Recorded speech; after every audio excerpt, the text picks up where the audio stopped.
Apa sih lah? Video. Hitung.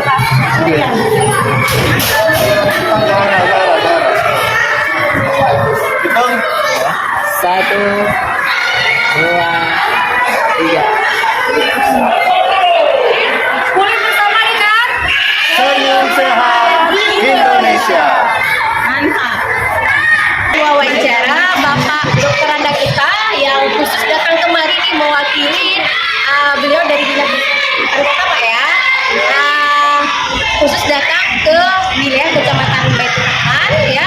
Nah ini kami ambil SD 30. Nah silahkan Pak memberikan sedikit pesan harapan Bapak untuk anak kita semua di Indonesia. Ayo silahkan Pak.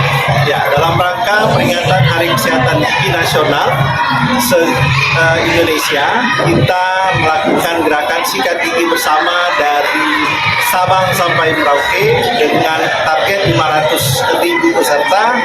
Alhamdulillah sudah mencapai 71.141 siswa hari ini yang live Zoom bersama Menteri Kesehatan. Luar biasa.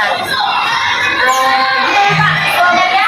Ya, tema untuk tahun ini Hari Kesehatan Gigi dan Mulut Nasional adalah pulih bersama dengan Senyum Sehat Indonesia. Luar biasa. Harapannya kita semua berharap anak Indonesia sehat, yang senyum, ceria dan bahagia dengan gigi yang sehat dan kuat. Luar biasa. Makasih Pak. Ya, sama-sama.